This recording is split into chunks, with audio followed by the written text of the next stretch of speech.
बिस्मिल्लाहिर्रहमानिर्रहीम अस्सलाम वालेकुम वरहमतुल्लाहि वबरकातुहू। मैं हूँ इरफान अली और मैं आपको न्यू कुकिंग रेसिपीज़ में खुशामदीद कहता हूँ। तो फ्रेंड्स, आज हम पकाएंगे मछली को।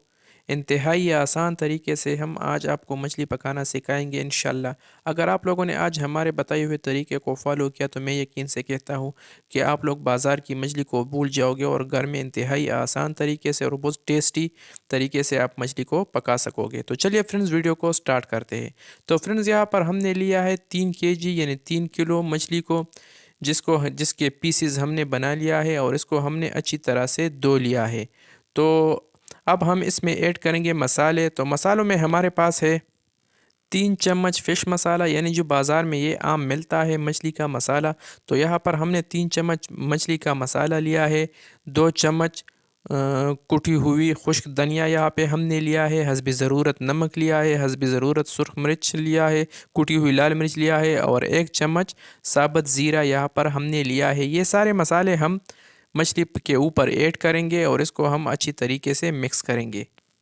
फ्रेंड्स, जितना हम मछली के जो ऊपर हमने मसाले ऐड किया है, जितना हम इसको अच्छे तरीके से मिक्स करेंगे, उतना ही हमारी जो मछली है वो अच्छे तरीके से पकेगी और इसका जायका बेहतर होगा।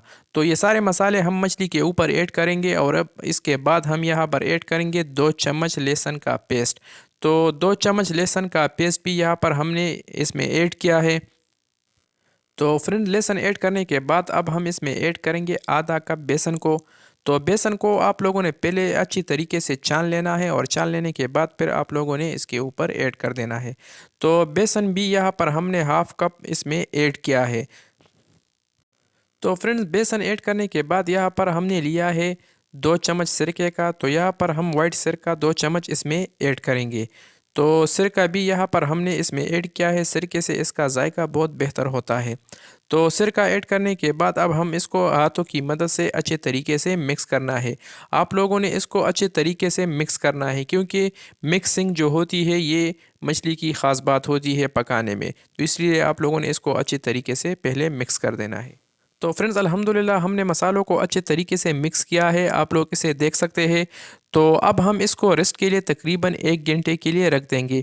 रेस्ट करना इसके लिए इंतहाई ज़रूरी है, क्योंकि अगर आप रेस्ट के बग़ैर इसको पकाओगे तो फिर हमारी जो मछली है वो अच्छे तरीके से भी नहीं पकेगी और इसका जो जायका होता है वो भी ठीक नहीं होगा।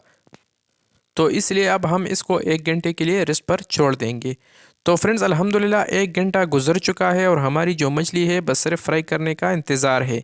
तो यहाँ पर हमने कढ़ाई को चूल्हे पे रख दिया है और हमारी जो घी है वो अच्छे तरीके से गर्म हो चुकी है।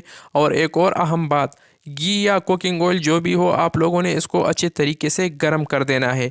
अगर आप लोगों की घी या ऑयल ठंडी होगी तो फिर जो मछली होती है वो अच्छे तरीके से फ्राई भी नहीं होगी और हमारी मछली के जो पीसेस है वो भी कढ़ाई के साथ चिपकेगी। तो इसलिए ये बात आप लोगों ने जहन में रखना है। तो फ्रेंड्स, हमने मछली के पीसेस को कढ़ाई में ऐड किया है और अब हम इसका अच्छे तरीके से फ्राई होने तक हम इसका इंतज़ार करेंगे। तो फ्रेंड, मछली का जो एक साइड है वो पक चुकी है। तो अब हम बारी बारी करके सारे मछली के जो पीसेस है इसका साइड चेंज करेंगे, ताकि ये दोनों साइड से अच्छे तरीके से फ्राई हो जाए और तैयार हो जाए। तो फ्रेंड्स, अल्हम्दुलिल्लाह फाइनली हमारी जो मछली है वो तैयार हो चुकी है, रेडी है। आप लोग इसके कलर से भी अंदाज़ा लगा सकते हैं। तो अब बस सिर्फ खाने का इंतज़ार है। तो हम बारी बारी करके सारे मछली को एक प्लेट में बाहर निकालेंगे।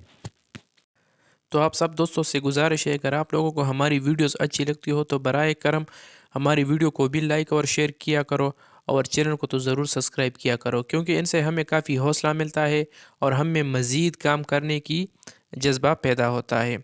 तो फ्रेंड्स, उम्मीद करता हूँ कि आप लोगों ने हमारी आज की आसान सी रेसिपी काफ़ी पसंद की होगी। अगर वीडियो पसंद आई है तो वीडियो को भी लाइक करें और शेयर करें और चैनल को भी ज़रूर सब्सक्राइब करें।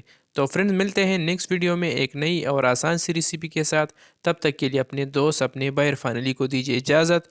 जहाँ रहे खुश रहे और हमें अपनी कीमती दुआओं में ज़रूर याद रखिए। अल्लाह हाफिज़।